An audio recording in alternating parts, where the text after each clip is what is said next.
Hello there, आप सभी का स्वागत है हिंदी डार्केस्ट फैक्ट्स की एक नई वीडियो में। एंड आज की जो वीडियो है उसके अंदर मैं कुछ तुम्हें बताने वाला हूँ अपना एक्सपीरियंस डार्क वेब से रिलेटेड। एंड इस एक्सपीरियंस के अंदर मैं बहुत सारी चीज़ें ऐसी शेयर करूँगा एंड स्पेसिफिकली जो चीज़ मेरे साथ हुई है, एक घटना मैं उनमें से शेयर करने वाला हूँ। एंड जैसे मैं आगे कंटेंट डालता रहूँगा तो तुम्हें और ऐसी चीज़ें बताता रहूँगा। वीडियो शुरू होने से पहले मेरी आप सभी से सिर्फ एक ही रिक्वेस्ट रही है कि अगर आप चैनल में नए हैं तो सब्सक्राइब करके बेल नोटिफिकेशन को दबा दे। मेरा चैनल सिर्फ एजुकेशन पर्पस के लिए ही है एंड इसके अंदर दिखाई कोई भी चीज़ को मैं किसी भी इलीगल वे में प्रमोट नहीं करता। So with all that being said, हम आज की वीडियो शुरू करने वाले हैं जिसके अंदर मैं तुम्हें बताने वाला हूँ अपना डार्क वेब का एक्सपीरियंस।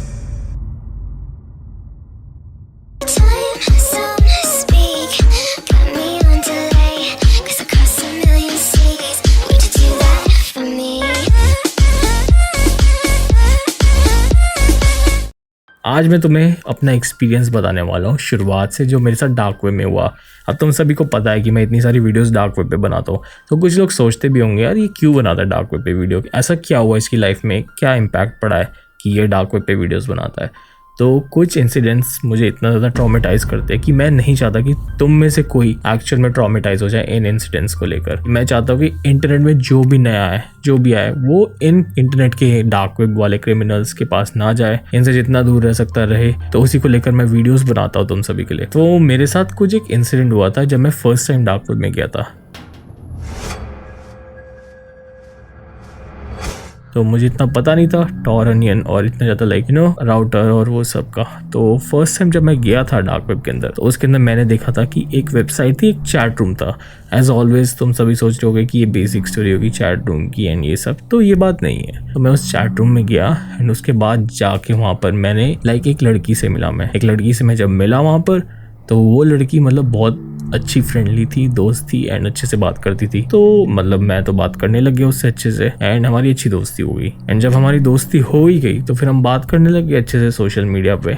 बट मुझे क्या पता था कि वो एक साइकोपैथ है जो कि एक्चुअल में इंटरनेट के अंदर बहुत सारे लोगों को हॉन्ट करती है। तो उसने किसी तरह से अच्छी दोस्ती कर ली मुझसे एंड उसके बाद बातचीत करते करते कुछ इलीगल वेबसाइट्स के लिंक भेजने लगी। तब मुझे पता नहीं था, इतना ज़्यादा एक्सपीरियंस नहीं था मेरा इन चीज़ों में। तो फर्स्ट टाइम मैं जब डार्क वेब पे गया तो मेरे साथ यही इंसिडेंट हुआ। मैं किसी से मिला एंड उससे मेरी दोस्ती हो गई एंड मैं उससे बात करा बाकी सोशल मीडिया देके। अच्छी बात ये थी कि मैंने उसको अपनी पर्सनल ज़्यादा इन्फॉर्मेशन नहीं दी थी, बट उसे पता था कि मैं कैसा दिखता हूँ। तो ये भी एक प्रॉब्लम थी। प्रॉब्लम तो यही थी कि मेरी आइडेंटिटी रिवील हो सकती थी, लेकिन मेरा चैनल नहीं था उस वक्त। तो आइडेंटिटी रिवील एज इन लोगों के पास जो डार्क वेब में, उनके पास मेरी फोटो भेज सकती थी। इवन तो इंडिया में रहता तो इतना ज्यादा प्रॉब्लम नहीं होगी। एंड वो बाहर की थी, वो आई थिंक पोलैंड की थी, उसका नाम था लूना। तो क्या हुआ कि मैं उससे अच्छे से बात करने लग गया। तो वो क्या करती थी कि हर दिन अपने दोस्तों को मुझसे मिला दी थी, कभी वीडियो कॉल कर दी, फेस टाइम कर दी, उसमें किसी ना किसी को एक साथ दोस्तों को बुलाती थी एंड उसके बाद उनसे मेरे वेव कराती थी एंड ऑल दैट। एंड उसके बाद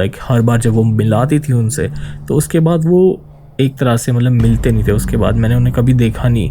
एक दिन के बाद, 2 दिन के बाद वो कभी दिखते नहीं थे। अब मुझे लगता था कि इसकी तो बहुत ज़्यादा सोशल बैटरी है, ये हर किसी से दोस्ती रखती है, ऐसी कैसी लड़की है ये। तो 2-3 हफ्ते हो गए एंड अच्छी खासी बातचीत चल रही थी एंड एक पॉइंट आया, उसके बाद उसकी फैमिली लिटरली इन्वॉल्व हो गई इसके अंदर। एंड अचानक से जब वो वीडियो कॉल पे बात करी थी नॉर्मली एक पूरा ग्रुप चैट पे, वो डार्क वेब पे होता था, पहले बता दूँ, कोई ऐसे सोशल मीडिया पे नहीं होता था। तो उसके अंदर वो बात करके पर्सनल चैट में बात करके वीडियो कॉल कर देती थी। तो एक तरह से वो ओमेगल टाइप था। ओमेगल तो खैर बैन हो गया, बट उस टाइप का इंटरफेस था उसका।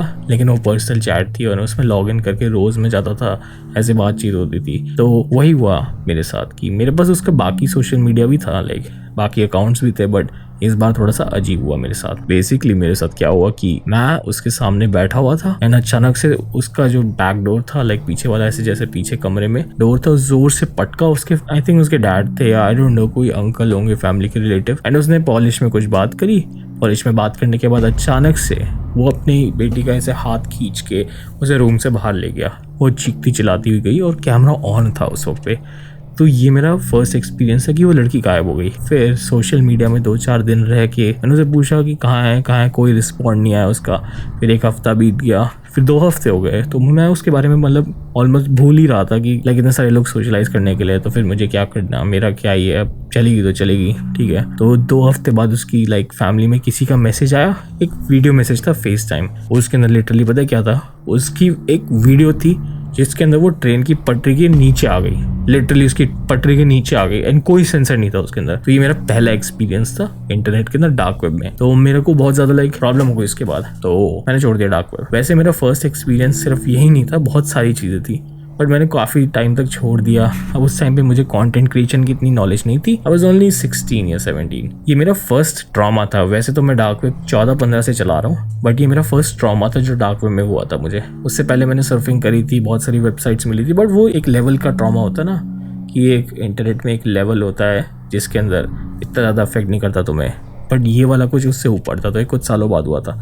तो ये बहुत ज़्यादा खतरनाक चीज़ थी मेरे साथ जो हुई। उसके बाद मैंने काफ़ी टाइम तक नहीं चलाया डार्क वेब, क्योंकि मुझे डर लगने लग गया। एंड उसके बाद मैं वापस आया तो मेरे साथ एक और चीज़ हुई। वो इतनी ज़्यादा खास नहीं थी, बट एक ग्रुप में जाके, एक पहाड़ का ग्रुप, मतलब अंग्रेज़ों का ग्रुप था, एंड उसमें अंग्रेज़ी नहीं बहुत सारे रेसेस थे। तो वो सारी रेसेस एक साथ मिलके टारगेट करती थी हर दिन किसी ना किसी को। टारगेट ऐसा नहीं कि रेड रूम के अंदर डाल दिया कुछ। आई थिंक इतना ज़्यादा एक्सप्लोरेशन नहीं हुआ है अभी तक चैट रूम्स में कि चैट रूम से उठा के रेड रूम में डाल दे, बट काफ़ी लोग अगर मिल जाते हैं लोगों को रेड रूम में, जो भी रूम होस्टिंग करता है वो सब, तो वो उसको सामने होस्ट करके चैट से बुलवा के बिटकॉइन पे करवा के उनको टॉर्चर करवा सकते हैं। बट ये कुछ नेक्स्ट लेवल था। तो इसके अंदर वो मेंटली हरासमेंट करते थे। और मेंटल हरासमेंट भी उस लेवल पे नहीं कि नॉर्मल हो, रेस को लेके बोल दिया है ठीक है, उसके बाद उन्हें थ्रेटन करते थे वो। तो एक दिन मेरे साथ भी ऐसा हो गया। तो पहले तो मुझे समझ नहीं आता था इतना ज़्यादा, क्योंकि मैं शुरुआत से इंटरनेट यूज़ कर रहा हूँ, बट ये चीज़ मुझे भी समझ नहीं आती थी कि एक बार अगर तुम टारगेट हो जाओ हरासमेंट से, जो भी इंटरनेट के अंदर हो रही है, तो उससे बाहर कैसे निकले। क्योंकि एक बार दिमाग में बैठ गया कि तुम्हें किसी भी कंट्री से धमका रहा है, तो एक 16 साल के लड़के के दिमाग में बैठ जाए कि वो इंडिया से है वैसे, और उसके पीछे पड़ी हुई रशियन या कोई भी वहाँ के ग्रुप की माफिया या चोर थग्स वो सब, तो ऐसा तो इंटरनेट में कोई भी बोल सकता है। वो हमें आज पता चला है। पहले के टाइम पे कैटफिशिंग कितनी ज़्यादा होती थी, और ये डीप फेक्स नहीं होते थे। तो ये चीज़ नई आई है, लेकिन हमारे टाइम से पहले से चल रही है ये चीज़ें। अभी की बात नहीं है, ये चीज़ें बहुत पहले से चलती है, catfishing and all that. But आज हमें समझ आ रही है कि हम इंटरनेट अवेयरनेस में कैसे रहें।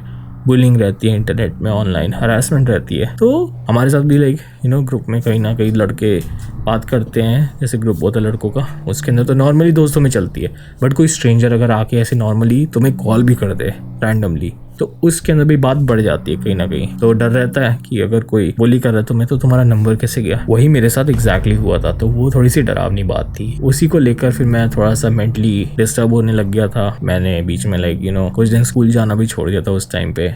एंड ऑलमोस्ट बोर्ड शुरू होने वाले थे तब के टाइम, तो थोड़ा सा डर रहता था। बट अब थोड़ा सा एक्सपीरियंस हो गया है, काफ़ी हो गया वैसे तो इन सबको मिला जुला के जो भी एक्सपीरियंस हुआ है, उनमें से कुछ ना कुछ मैं अपना शेयर करना चाहता हूँ तुम्हें। तो अगर आज की वीडियो में तुम्हें ये सब पसंद आया तो प्लीज़ लाइक करके कमेंट करना अगर तुम्हारा कोई एक्सपीरियंस है। आज के लिए सिर्फ इतना ही। एंड आई होप कि तुम्हें सीरीज पसंद आ रही हो, क्योंकि मैं इसके अंदर और भी मेहनत करना चाहता हूँ एंड तुम्हें और एक्सपीरियंस बताना चाहता हूँ अपना डार्क वेब का, ऐसा नहीं कि किसी और का। सो यस, पहले तो मैं स्टोरीज सुनाता था, अब ये स्टोरीज मेरे पर्सपेक्टिव से होगी जो मेरे साथ हुआ है। तो दो तो आज मैं इंसिडेंट्स तुम्हें बता चुका हूँ, आगे भी मैं तुम्हें बताता रहूंगा। सब्सक्राइब कर देना मेरे चैनल को with the bell notification on. I will see you guys in the next video. तब तक के लिए ध्यान रखिए, सेफ रहे एंड टेक केयर।